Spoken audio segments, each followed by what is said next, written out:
Back in Queensbridge, Tragedy's man Noriega, a.k.a. Nore, started hanging out on 12th Street. He told me he was from Left Rack, but I ain't never seen him when I was living out there. Nore had just came home from jail where he had met Capone after Capone had gotten locked up for supposedly shooting a cop in the neck right in front of Havoc's building. He only did a few years for that case and somehow came home early. One night that winter, Havoc and I were on the block with Karate Joe, Gotti, Nitty, Trip, this kid we call Bill Cosby, and this other kid, Johnny. Havoc started flipping out, saying he heard Tragedy was fucking his lady Shauna on the low, and he wanted to step to Tragedy about it. We all walked over to Capone's building next door, where Tragedy, Capone, and Nore hung out. Hav knocked on Capone's door and asked him to tell Tragedy to come outside. Tragedy came out with Nore and Capone. "What's up, man? You fucking with Shauna?" Hav asked. Tragedy said it wasn't true, but Hav wasn't trying to hear it. "I know you fucking with Shauna. Stop fucking lying." Hav punched Tragedy in the face and knocked him to the ground. While he was getting back up, Karate Joe warned Tragedy, "You better not hit him back." Hav punched Tragedy again and knocked him down again, while we surrounded them, watching. Nore was getting nervous, seeing a nigga who he thought had strength in QB getting his ass beat. He was worried he was going to be next, so he reached for his gun, pulled it out, and shot one bullet at the ground between all of us. The bullet bounced off the cement and hit my man Johnny in the shin bone. Nore ran for his life out the projects. Tragedy and Capone ran into the building, and someone drove Johnny to the hospital right away. The next day, Johnny came through the block on crutches with a cast on his leg. Nore could never show his face in Queensbridge again. About a month passed, and some unknowing fool set up a show for Mobb Deep and Capone and Noriega at a little club called Crystals on Merrick Boulevard in Jamaica, Queens, across the street from the bus terminal and up the block from my grandmother's dance school. The only reason we went was so we could catch Nore and torture him for what he did to Johnny. The whole crew pulled up and parked our trucks in the bus terminal, facing the club to get a good look at everybody out front. Tragedy and Capone were standing at the front door facing us. Nitty spotted Nore walking over to them.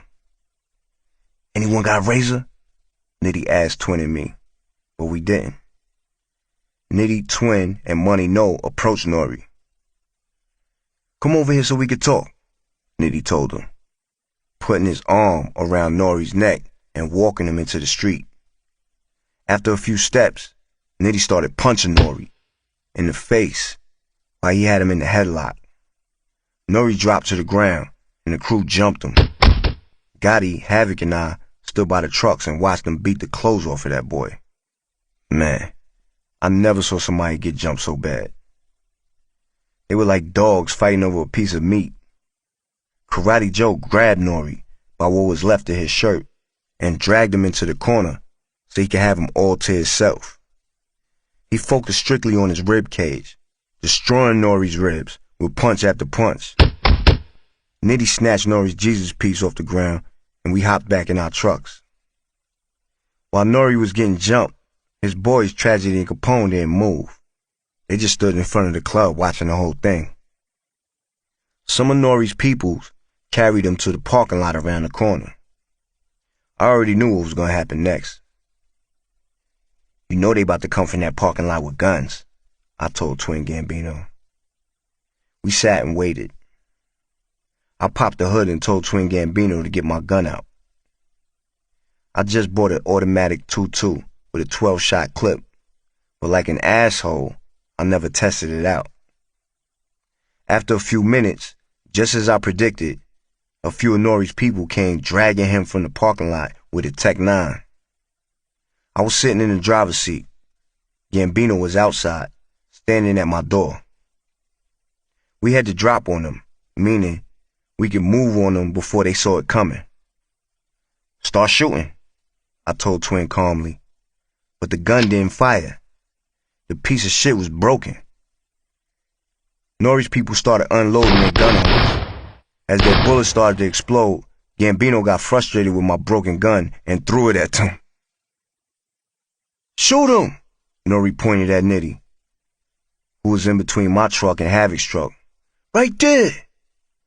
Whoever had the gun shot Nitty in his back as he was trying to jump into my back seat. Plus, the shooter dumped the entire 42-shot clip at us, and not one of the shots hit the two trucks. I was shocked. The only target they hit was the person they was after. Luckily, Mary Immaculate Hospital was right around the block from Crystal's. Nitty was screaming and bleeding like a pig in my back seat as I sped to the hospital in less than 5 minutes. When we got to the emergency entrance, Money No, Twin, Karate Joe, and I dragged Nitty inside. The D's showed up a few minutes later to question everybody. 2 detectives came over and questioned me while I was smoking a cigarette outside the emergency room door. I told them we were about to do a show, and somebody started shooting at us for no reason. "We don't know who it was," I said. They asked me over and over to see if I was lying, but I kept saying the same thing. Eventually, they got tired and left.